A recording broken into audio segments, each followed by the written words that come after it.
Need to get moving quickly here since it's an hour's slot and they'll be beating on the doors soon enough. My name is John Tucker. I'm in the English department. I'm with Trish Baer. I run the Beck Trust. This is the third and last of the lectures being delivered by Jon Carl Helgason, who is in the Department of Icelandic and Comparative Cultural Studies at the University of Iceland. As our website says, he's a scholar, translator, radio producer, editor, and novelist, so a man of many parts. And his fields of interest include, among other things, 20th century Icelandic cultural history, which is clearly what he's going to be talking about today. So, welcome, Jon. Thank you.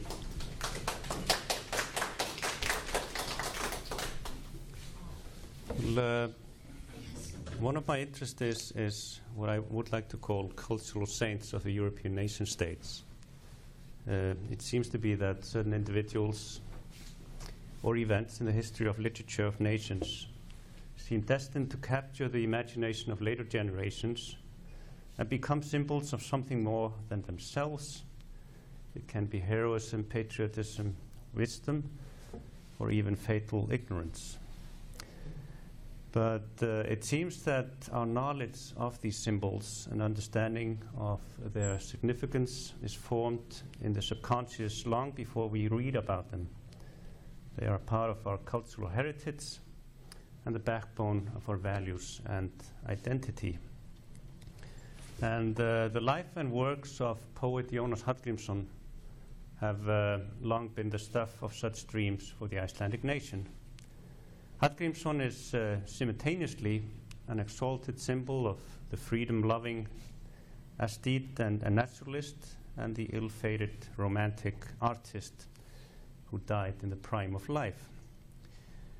And for this reason, you should have one should suspect that the return of his bones, or what was left of them at least, from a Danish churchyard to Iceland in 1946, a little more than a century after his death, and only 2 years after Iceland declared independence from Denmark, would have been a moment of glory, one of those events that make the heart beat faster, filling the nation with pride and joy for years to come.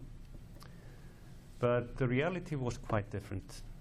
Hallgrímsson's bones were stolen right after they had reached Icelandic soil, and a strange controversy ensued. First of all, there were different opinions as to where in Iceland the 19th century poet should be buried. And secondly, there were rumors suggesting that the wrong bones had been excavated in Copenhagen. And the whole affair became strangely mixed up with a contemporary political debate about the presence of American troops in Iceland in the post-war period. So instead of uniting the nation, the episode uncovered a great divide between the people of Iceland.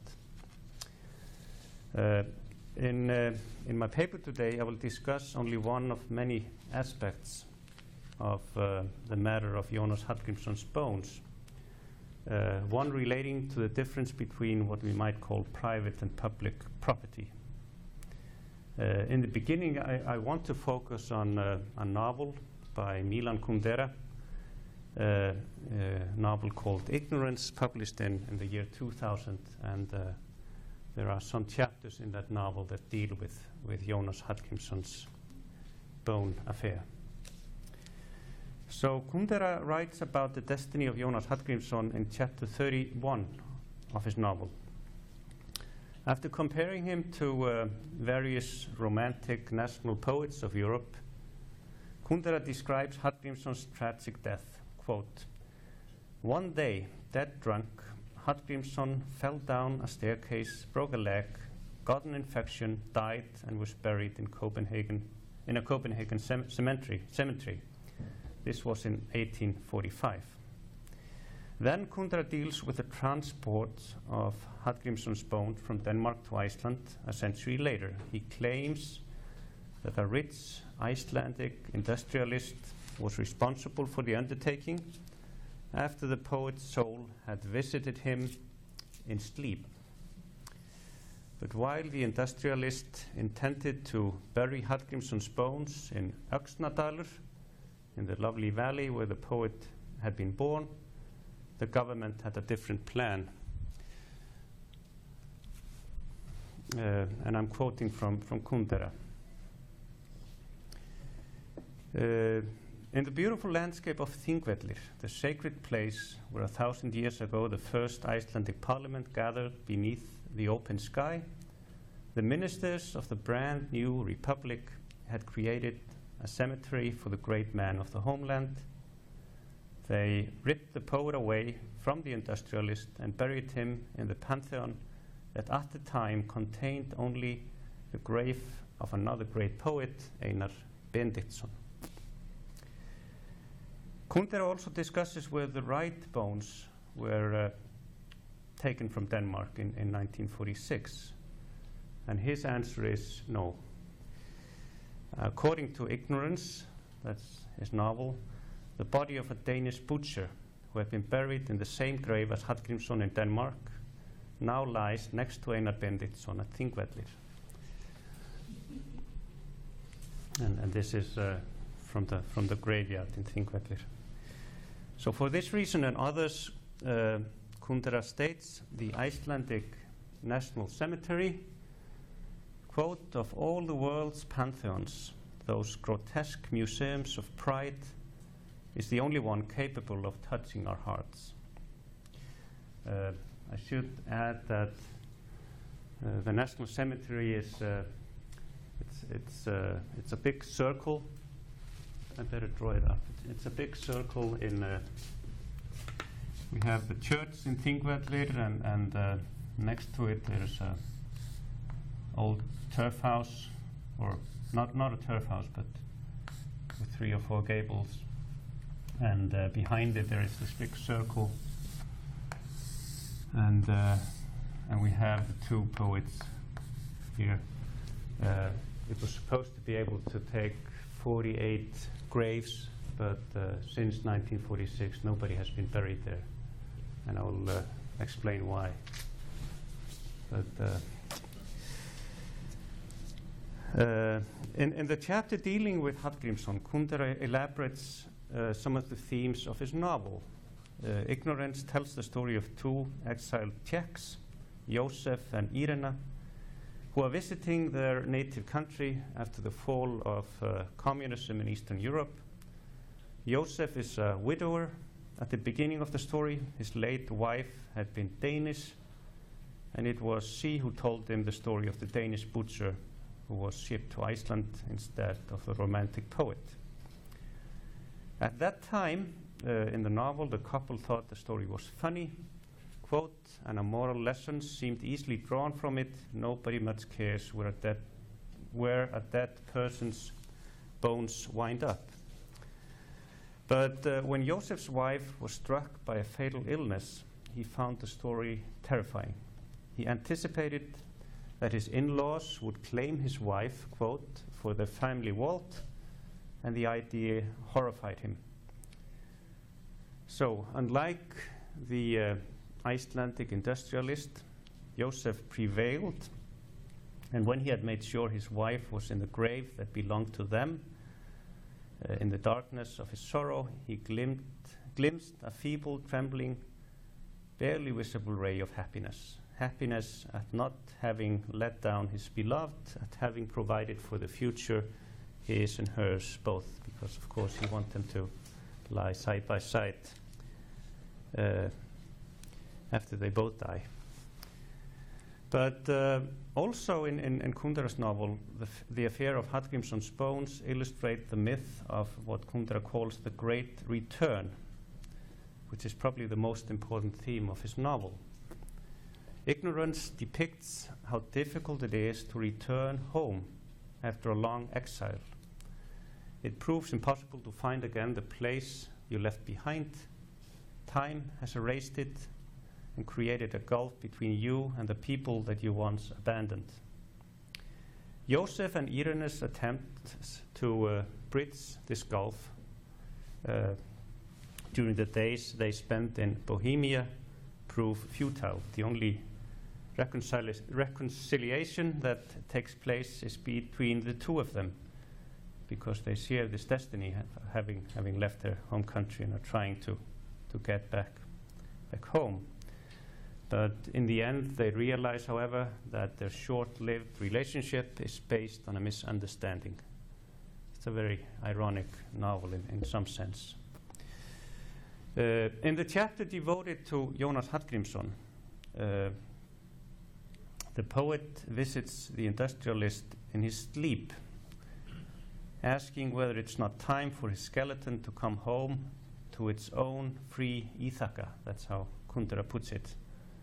And these words refer, of course, to the opening of the novel, where Kundera is considering Odysseus' return from Troy to his native Íþaka, as described in the Odyssey by Homer. And this is a reference that implies not only an analogy between Hallgrímsson and Odysseus, but also between Joseph and Irena and their trip to Prague and the return of Hallgrímsson to Iceland. So in all of these three cases, the motif is the great return, the motif of the great return. And Kundera says that the return is the antithesis of the adventure. It indicates that one is at ease with the finalities of life, that the passionate exploration of the unknown is over. Accordingly, he lets Irena doubts that Odysseus was pleased when he finally returned to Íþaka, to his loving Penelope. Quote, he saw that his countrymen had betrayed him, and he killed a lot of them. I don't think he can ever have been much loved, Irena states, and suggests that Penelope's love for Odysseus was not genuine. Quote, at first he didn't recognize him. Then, when things were already clear to everyone else, when the suitors were killed and the traitors punished, she put him through new tests to be sure it was really he. Or rather, to delay the moment when they would be back in bed together. So Penelope, she doesn't really believe it's Odysseus that's there. And in some case, in some respect, the case of Hallgrímsson is similar. So Icelanders, they still have doubts that it was indeed poet Jónas Hallgrímsson who came to Iceland in 1946. And you can still see this being debated in the newspaper, not every year, but every so often. And I think that the basis of this doubt, just like the doubt of Penelope, is perhaps a resistance to the finality of the great return. As long as the final resting place of Jónas Hallgrímsson's bones is uncertain, they will continue to be important as a symbolic national treasure.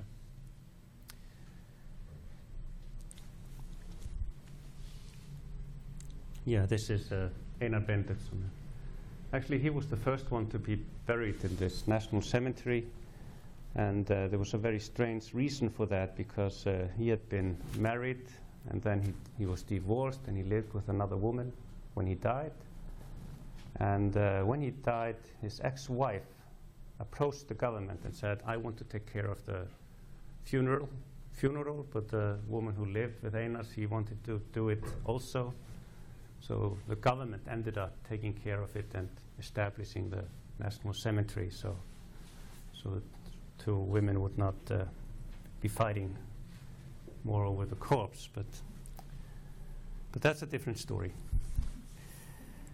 In a recent book on Icelandic nationalism, historian Guðmundur Hálfdanarson draws attention to the fact that many politicians that spoke publicly when Iceland won its independence in 1944 referred to that event as a return. And this idea was clearly expressed in a speech delivered by Prime Minister Ólafur Thors, who said on this occasion, fellow Icelanders, we have come home. We are a free nation. Hálfdanarson suggests that Ólafur Thors' imagery was inspired by the idea that the independent nation state was not primarily a mode of government, but a home, where the nation could finally find peace in its own country. Hence, Halldórsson writes, it seemed natural to institute the Republic at Þingvellir, the place where that nation assumed it could find its symbolic origin, the place where the ancient republic and the new one became unified. But we might ask, what is the goal of a nation that has already experienced the realization of its greatest dream, reached its final destination? And I think the answer to this question may lie in Irena's reflections about the life that waited Odysseus back in Ithaca. And I think Kundera might be tempted to compare such a nation to an aging hero or even a movie star who is preoccupied with the memories of his past achievements, his most thrilling adventures. We've all heard about these old or aging movie stars. They watch their old movies again and again. That's how I experience Icelanders in this respect. So the greatest dream of such a nation is to experience once more its glorious moment of triumph. So, and there are several events in the recent history of the Icelandic nation that can be interpreted in this way, as an attempt to repeat the great return of 1944. The best example is Iceland's successful struggle to reclaim its ancient manuscripts from Denmark. This struggle, which formally ended in 1971, was in some respect an extension of the country's struggle for independence. And I think the return of Hallgrímsson's bones was a related enterprise. And Kundera actually suggests this in his novel when he claims that the soul of the poet had complained to the industrialist that his skeleton had for 100 years, quote, lain in a foreign land in the enemy country. When Icelanders learned that a well-known European novelist like Milan Kundera was talking about Jónas Hallgrímsson in his most recent novel, the case, of course, made news in Iceland in 2000.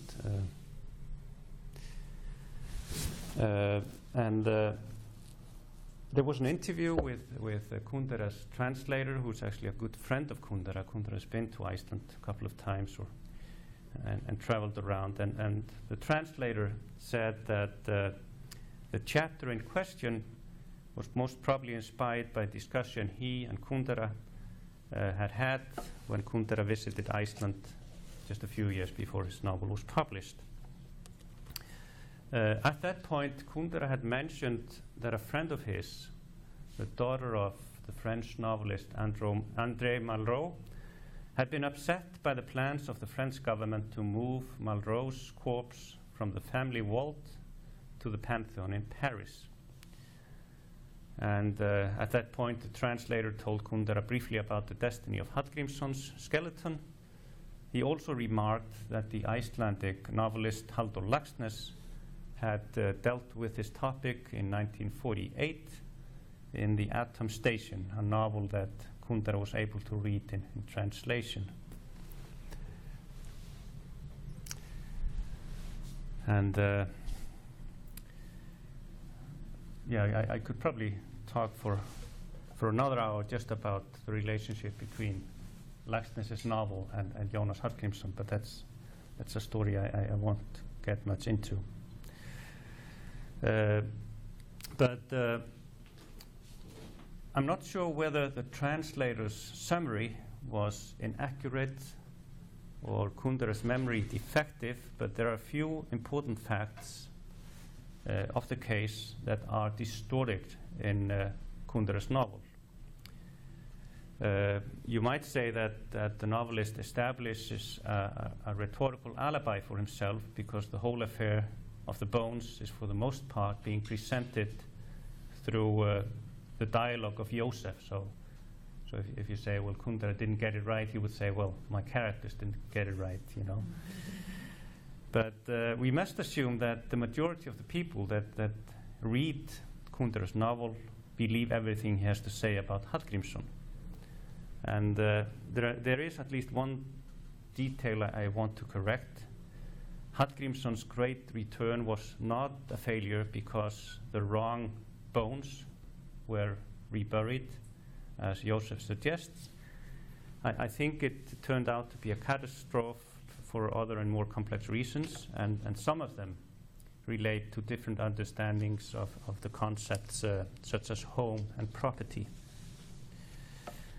So mostly I've been talking about Kundera's novel, but now I'm talking about what we might say is reality.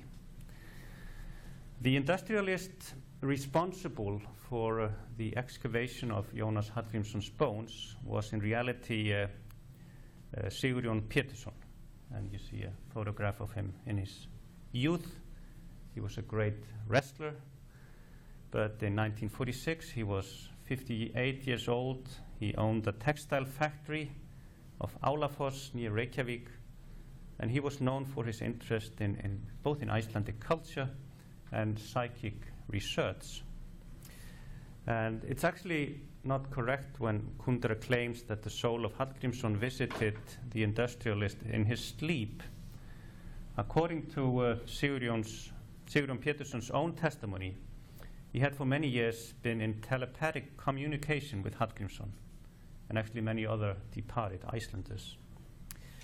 You cannot choose who comes to speak with you, he said in an interview published in a newspaper a few days after his failed attempts to have the poet buried in the north of Iceland. And Hallgrímsson asked me, Pétursson added, whether I was prepared to let him continue to rest in Danish soil. So like Kundera, Pétursson undoubtedly regarded the transportation of Hallgrímsson's bones as a great return.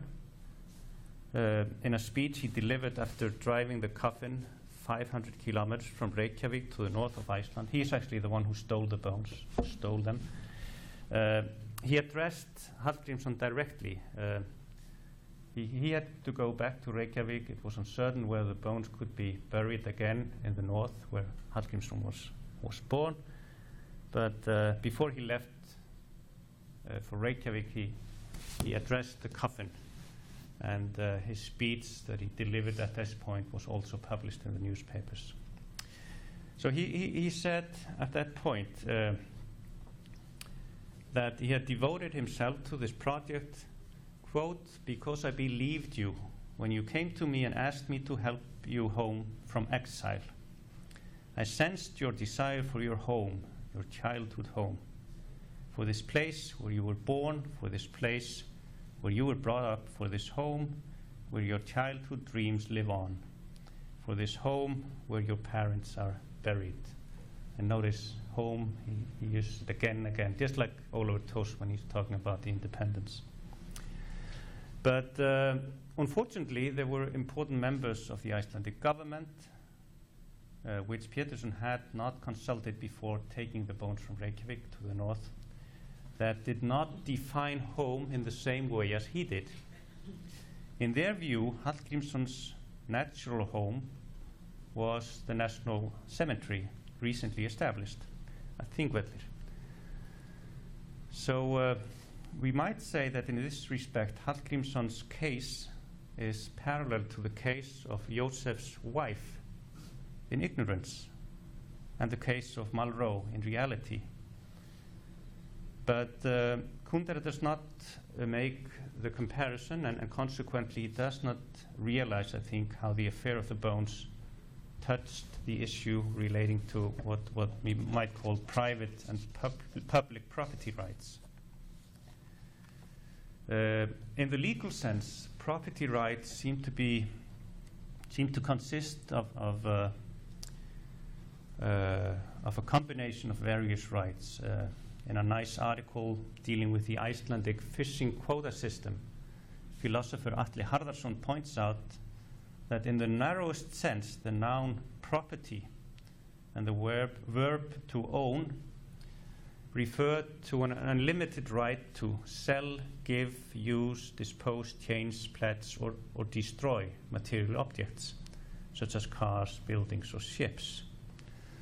But in the wider context of the law, at least the Icelandic law, these words can also refer to other rights, such as copyright or the right to earn a living from a particular profession. And finally, in daily speech, these words seem to have a very different meaning. We talk about the atmosphere as the common property of mankind. We say that we own our children. And we talk about the ancient Icelandic sagas as a mutual property of the nation, etc. And in this sense, the owner rarely has the right to sell, give, change, pledge, or destroy the property in question. We don't have the right to destroy our children, even if we own them, if you see what I mean.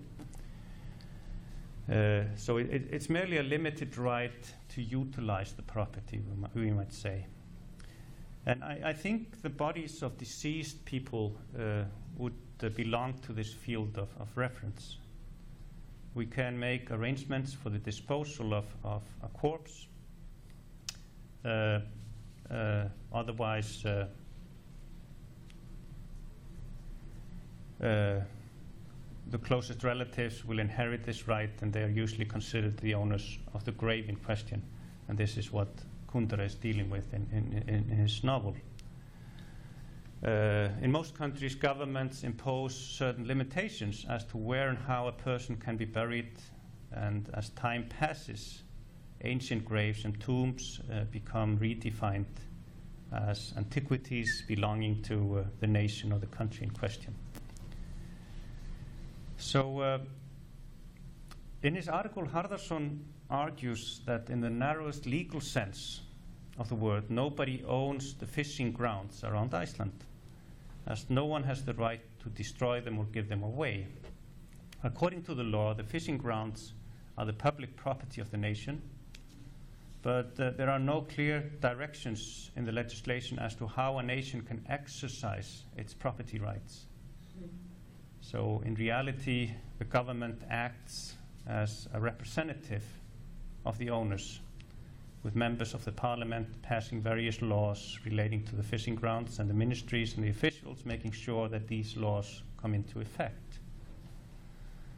On the other hand, Harðarson points out owners of vessels and sailors who have for some time made a living from fishing, they have a constitutional right to continue to do so, as they have invested their time and capital in their professions.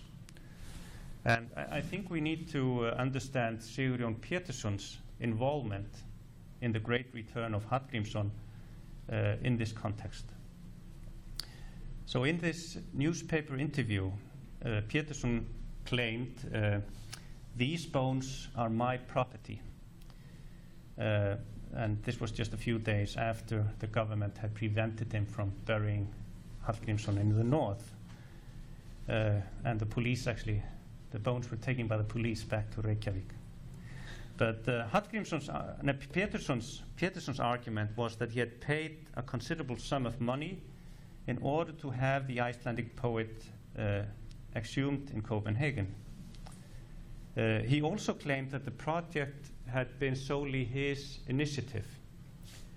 On August 9, in 1946, he and his associate had written the Prime Minister, Ólafur Thors, a letter, and they suggested that the government or the Icelandic embassy in Copenhagen should take the necessary measures to transport the bones back to Iceland, and in their estimate it would cost around 3,000 Icelandic crowns, and they said that they could pay or lend the sum, so if the government needed it.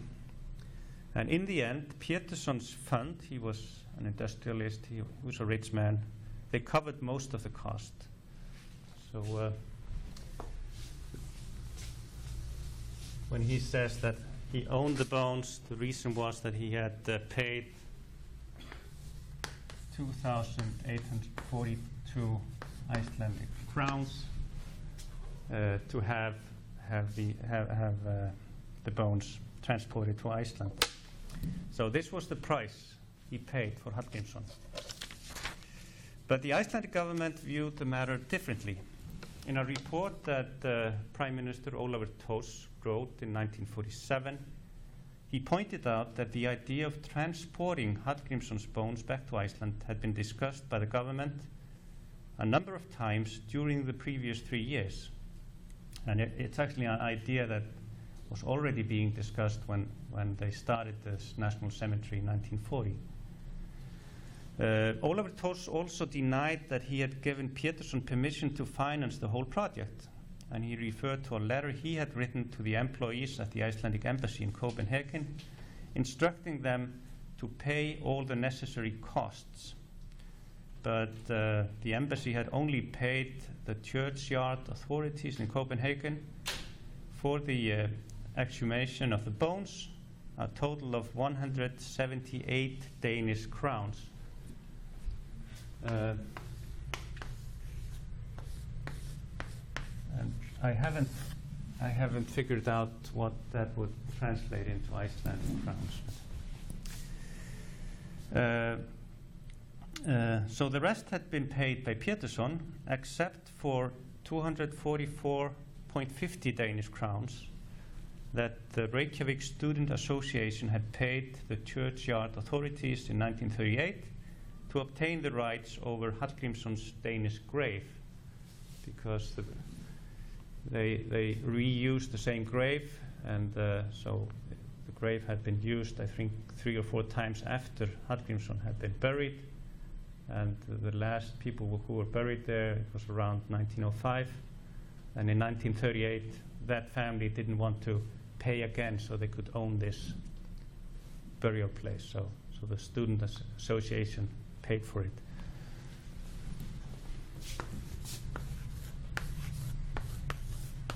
So this is Pétursson, and this is the Icelandic government, and this is the Icelandic Student Association. So we might say that a joint stock company had been formed around the investment in Hallgrímsson bones, with Pétursson, the Student Association, and the government as shareholders. And it might seem important to calculate who owned the biggest share, but I think for our present purposes, the major question is what kind of property Hallgrímsson's bones actually constituted. Pétursson evidently regarded them as his personal property in the narrow legal sense, claiming in the newspaper interview, "I was not stealing or robbing. I had every right to handle the bones. I have expended my money and energy to get them home." But Prime Minister Ólafur Thors considered the bones as being the public property of the nation. And he clearly stated that in a parliamentary debate about the affair in the fall of 1946. When asked, he admitted that close relatives of the deceased people had the primary rights in matters of this kind, even when we are dealing with national property like the great mind we are discussing here. These are his exact words. But in Ólafur Thors' opinion, such a long time had passed that the living kin of Hallgrímsson could hardly be regarded as close relatives, and therefore he suggested that the property rights over his grave were obsolete. So the government buried Hallgrímsson at Þingvellir in the fall of 1946, despite Pétursson's objections, and actually despite a letter of protest signed by people whose family line could be traced back to Hallgrímsson's brother and sister. But the atmosphere of the Great Return had been ruined. The poet's burial at Þingvellir turned out to be an anticlimax, and actually after Halldór Laxness wrote his novel The Atomic Station, it somehow killed this idea of the National Cemetery. That explains why There are no other great Icelandic minds. The third possible person to be buried there is actually Halldór Laxness, and I mean, we don't know what happens in the future, but I think it's very unlikely that he will end in there. But I find it interesting that the Reykjavik Student Association did not publicly object to Hallgrímsson's burial at Þingvellir. Most probably, its members saw themselves as humble patrons of the whole affair, and I think if Pétursson had shared their view and actually not considered himself personally obliged to fulfill Hallgrímsson's last wishes, very last wishes, he might have been content simply to advertise his textile factory in the fall of 1946 with the slogan, "The poet's great return was sponsored by textile factory Álafoss," but it's probably too modern for that time. But I would at the end like to discuss briefly Milan Kundera's assumption that the wrong bones were excavated in Copenhagen.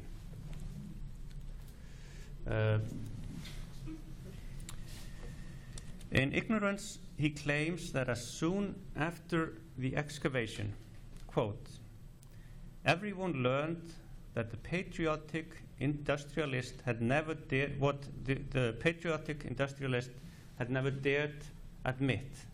Standing at the opened tomb back in Copenhagen, he had felt extremely disconcerted. The poet had been buried in a pauper's field with no name marking his grave, only a number, and confronted with a bunch of skeletons tangled together, the patriotic industrialist had not known which one to pick. In the presence of the stern, impatient cemetery bureaucrats, he did not dare show his uncertainty, and so he had transported to Iceland not the Icelandic poet, but a Danish butcher." And this description is not historically accurate. In reality, the Icelandic industrialist, Sigurjón Pétursson, he was not present in Copenhagen when the bones were dug up. Pétursson was impatiently awaiting their return back in Iceland. The excavation itself was supervised by Matthías Þórðarson, who was the director of the Icelandic National Museum, and I think it's highly unlikely that the wrong bones were excavated from the Danish churches, because he was the person, because he was not only Iceland's chief archaeologist at the time, but also probably the Icelander that knew more about Hallgrímsson's life and actually Hallgrímsson's grave than anyone else. So if anyone was competent to find the right bones and transfer them back to Iceland, it was Þórðarson. And I think Kundera's source here was Halldór Laxness's novel, The Atom Station, in which the Icelandic industrialist travels to Copenhagen to buy the bones, as Laxness puts it. But Laxness and Kundera, neither of them is very much concerned with historical accuracy.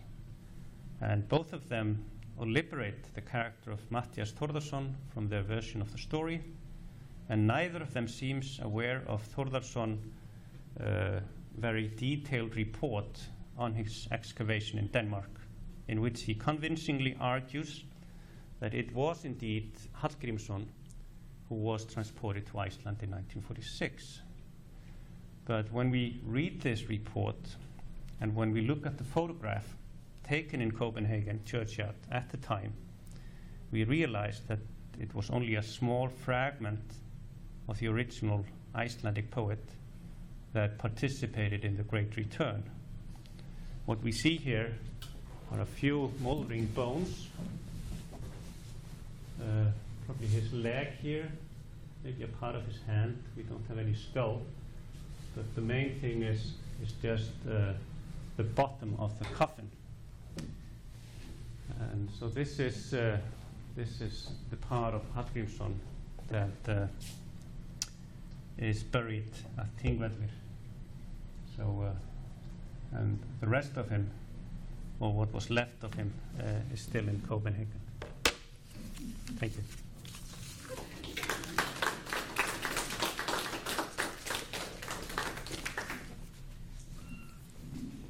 We certainly have 5 minutes for questions. I have a question. What did the Danes think they sold the body to, a private person or the government? I wonder if the Danish government would sell, body to just any old private individual. Wouldn't the Danes say, well, we think we're selling this to the Icelandic government? I mean, that seems kind of odd if you just take the highest bidder and sell bones to a private individual. Well, from the point of view of the Danish government, the Icelandic Student Association had the right to use this burial place any way they wanted, and it was the Icelandic embassy that contacted the churchyard authorities. So all of these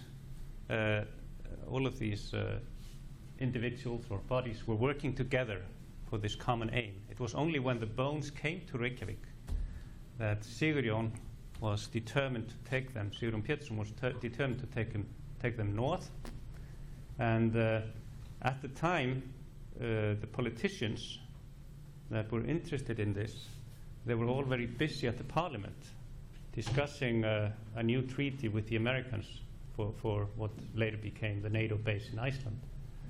So Sigurjón Pétursson was the only one who came down to the shore, to the dock, and he took the bones, and the night after he took them north. So it was the day after the bones had actually the day after the bones came to Iceland that the politicians, they realized, well, where are the bones? And they realized that Sigurjón Pétursson had taken them away, and so he called the police in the north, and the police stopped the whole thing. But so the Danes don't care who takes the bones, is whoever paid the last fee for the grave is... Yeah, well, it was the embassy that approached the churchyard authorities and said, well, our greatest poet is buried in Copenhagen. We want to rebury him in Iceland. And when I started to study this case, I thought it was quite unique, completely, and very absurd. But the more I read about cases of this sort, it's very typical. Nobody is sure where the bones of Chaucer are buried anymore. But supposedly they are the first bones that were put into Westminster Abbey, in the Poets' Corner of Westminster Abbey. And it was the Poets' Corner that actually inspired the idea to have a national cemetery in Iceland.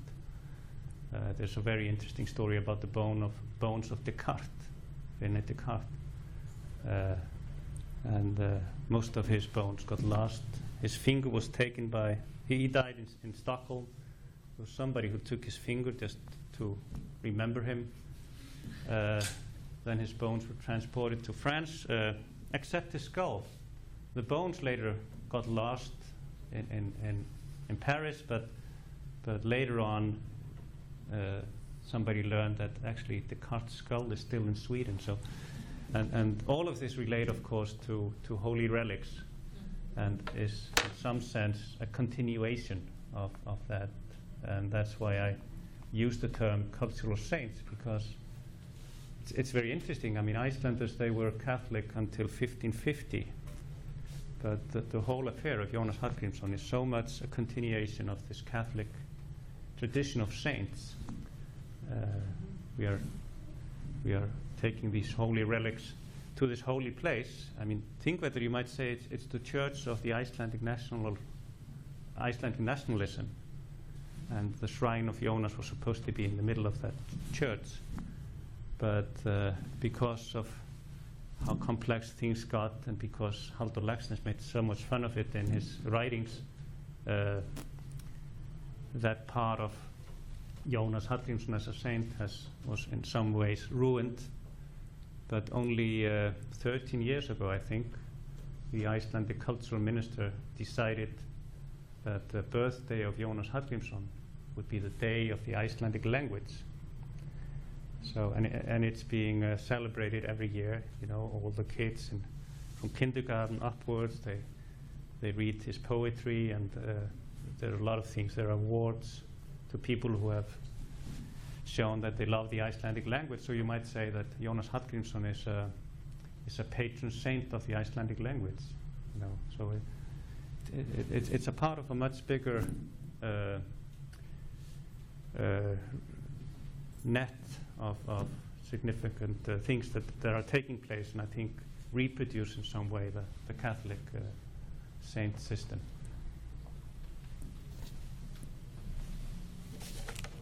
Yes. I understand Laxness is internationally renowned and won the Nobel Prize, but I gather there is a certain amount of dispute as to the way he represents Iceland to the world in Iceland itself. Well, until he got the Nobel Prize, he was extremely controversial. After he got the Nobel Prize, he little by little turned into a cultural saint. And but there are still people who question some of his... yeah, especially the older generations. And I mean, the atom station was extremely controversial because it deals with contemporary things. It was written in 1948, published in 1948, and it used a lot of things that were taking place 1 or 2 years earlier.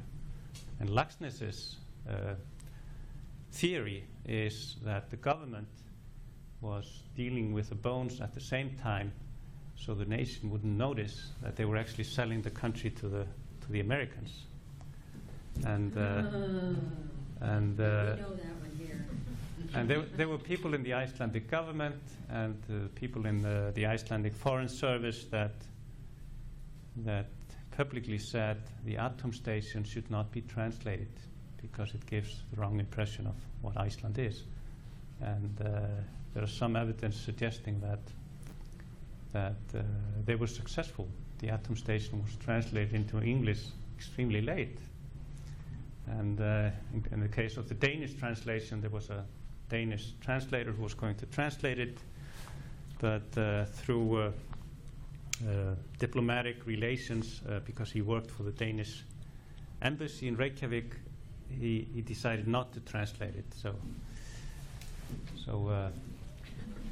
he was extremely controversial. But nowadays, I guess younger generations, they don't think about Halldór Laxness in these terms.